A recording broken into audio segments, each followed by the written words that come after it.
होली अंश में एक बार फिर से आपका स्वागत है। तो आज बाबा ने अव्यक्त बाप दादा की पर्सनल मुलाकात किन लोगों से हुई और क्या अनुभव हुए, क्या बाबा ने बताया, वो सुनते हैं। परमात्म प्यार का अनुभव करने के लिए दुख की लहर से न्यारे बनो। परमात्म प्यार का अनुभव करना है तो कोई भी दुख याद ना आए। हैं? बाप दादा ने संगम पर अनेक खजाने दिए। उन सभी खजानों में से श्रेष्ठ खजाना क्या है? सदा खुशी का खजाना। तो ये खुशी का खजाना सदा साथ रहता है। कैसी भी परिस्थिति आ जाए लेकिन खुशी नहीं जा सकती है। जब परिस्थिति कोई दुख की लहर वाली होती है तो खुश रहते हो कि थोड़ी थोड़ी लहर आ जाती है? पूछ रहे ना बाबा, तो अपने आप से उत्तर देना है। क्योंकि संगम पर हो ना, तो संगम पर सबसे बड़ा खजाना क्या मिला है? खुशी। क्या खुशी मिली है? अपने आप से पूछो। तो एक तरफ है दुखधाम और दूसरी तरफ है सुखधाम। तो दुख की लहर की कई बातें सामने आएंगी, लेकिन आप अपने अंदर वह दुख की लहर दुखी नहीं करे। दुख की लहर तो आएंगी, हैं? क्योंकि किनारे पर हो।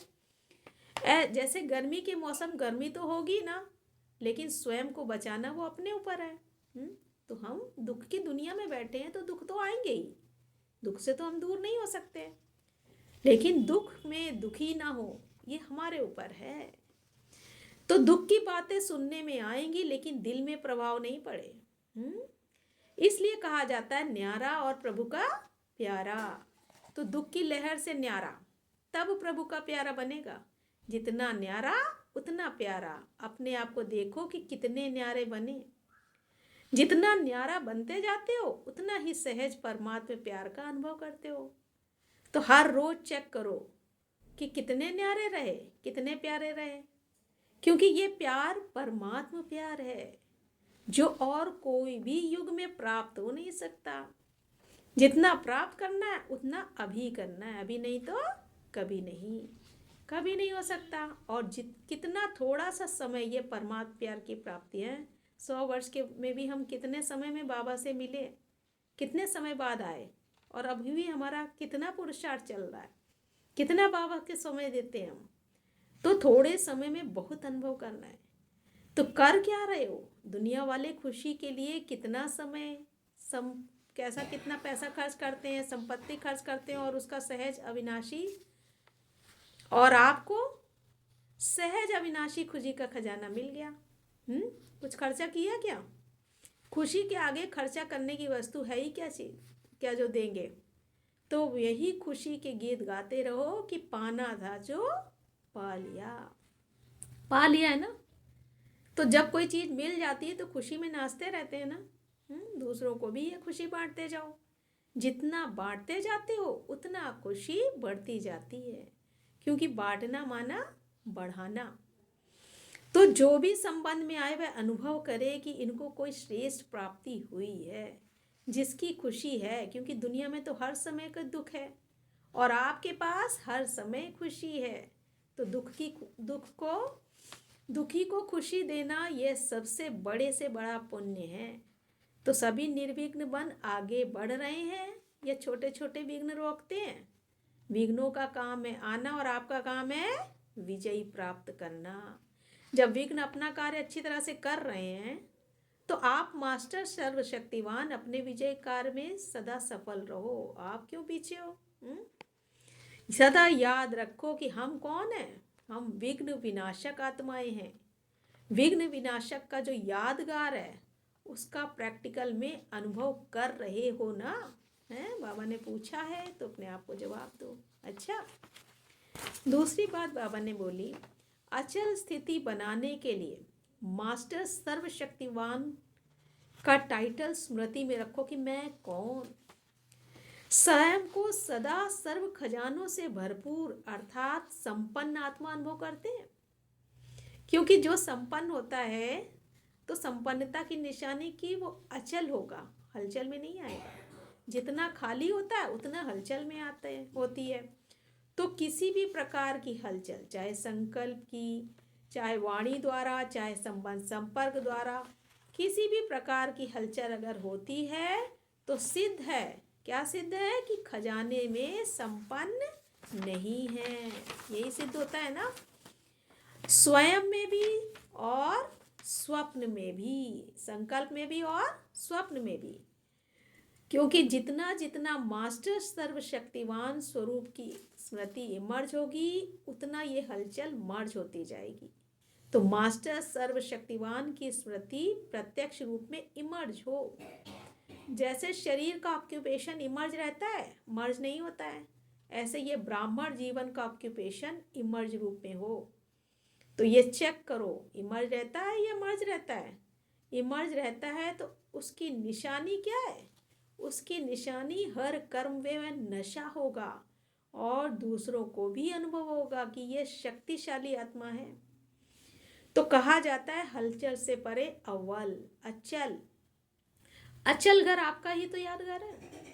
तो अपना ऑक्यूपेशन सदा याद रखो कि हम मास्टर सर्वशक्तिवान हैं, क्योंकि आजकल सर्व आत्माएं अति कमजोर हैं। तो कमजोर आत्माओं को शक्ति चाहिए। शक्ति कौन देगा? जो स्वयं मास्टर सर्वशक्तिवान होगा वही तो देगा। किसी भी आत्मा से मिलेंगे तो वो क्या अपनी बातें सुनाएंगे? कमजोरी की बातें सुनाते हैं ना। जो करना चाहते हैं वो कर नहीं सकते, इसका प्रमाण है कि कमजोर हैं। और आप जो संकल्प करते हो वो कर्म में ला सकते। तो मास्टर सर्वशक्तिवान की निशानी है कि संकल्प और कर्म दोनों समान हो। ऐसा हो नहीं है कि संकल्प बहुत श्रेष्ठ है और कर्म करने में वो श्रेष्ठ संकल्प नहीं कर सको। इसको मास्टर सर्वशक्तिवान नहीं कहेंगे। तो चेक करो, जो श्रेष्ठ संकल्प होंगे वो कर्म तक आते हैं या नहीं आ सकते हैं। मास्टर सर्वशक्तिवान की निशानी है कि जो शक्ति जिस समय आवश्यक हो उस समय वो शक्ति कार्य में आए।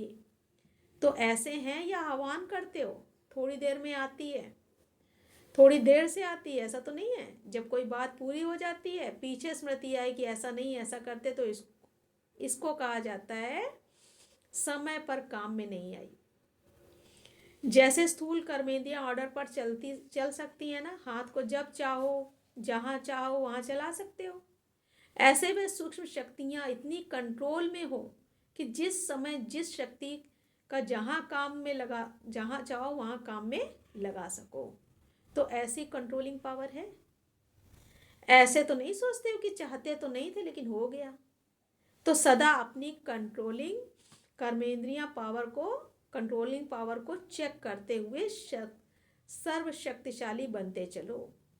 सब उड़ती कला वाले हो कि कोई बढ़ती कला वाला है? कोई उड़ती कला वाला है, वह कभी उड़ती कला, कभी चढ़ती, कभी चलती कला हो जाती है। बदली होता है, वह एक रस आगे बढ़ते रहते हो। कोई विघ्न आता है तो कितने समय में विजयी बनते हो? टाइम लगता है। सारे प्रश्न अपने आप से पूछेंगे, क्योंकि नॉलेजफुल हो ना, तो विघ्नों की भी तो नॉलेज है ना। नॉलेज की शक्ति से विघ्न वार नहीं करेंगे लेकिन हार खा लेंगे। इसी को ही मास्टर सर्वशक्तिवान कहा जाता है। तो अमृत वेले से इस ऑक्यूपेशन को इमर्ज करो, फिर सारा दिन चेक करो। अच्छा, तो बाबा ने आज कितनी अच्छी विधियां बताई हैं। तो इस विधि को क्या करना है? इसको कर्मों में लाना है। तो आज बाबा ने वरदान क्या दिया? सहन शक्ति का कवच पहन, संपूर्ण स्टेज को वरने वाले विघ्न जीत भव।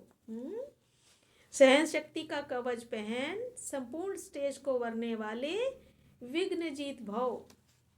अपनी संपूर्ण स्टेज को वरने अर्थात प्राप्त करने के लिए अलबेलेपन के नाज नखरों को छोड़ सहन शक्ति में मजबूत बनो। सहन शक्ति ही सर्व विघ्नों से बचने का कवच है। जो यह कवच नहीं पहनते वह नाजुक बन जाते हैं, फिर बाप की बातें बाप को ही सुनाते हैं।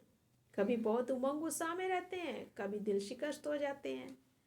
अब इस उतरते चढ़ने की सीढ़ी को छोड़ सदा उमंग उत्साह में रहो तो संपूर्ण स्टेज समीप आ जाएगी। सुना?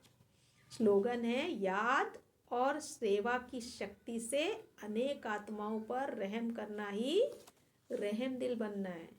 तो याद और सेवा से अनेक आत्माओं पर रहम करिए, यही बाबा ने हमको सिखाया है। दोनों पलनों को बैलेंस में रखना, याद और सेवा। अच्छा, ओम शांति।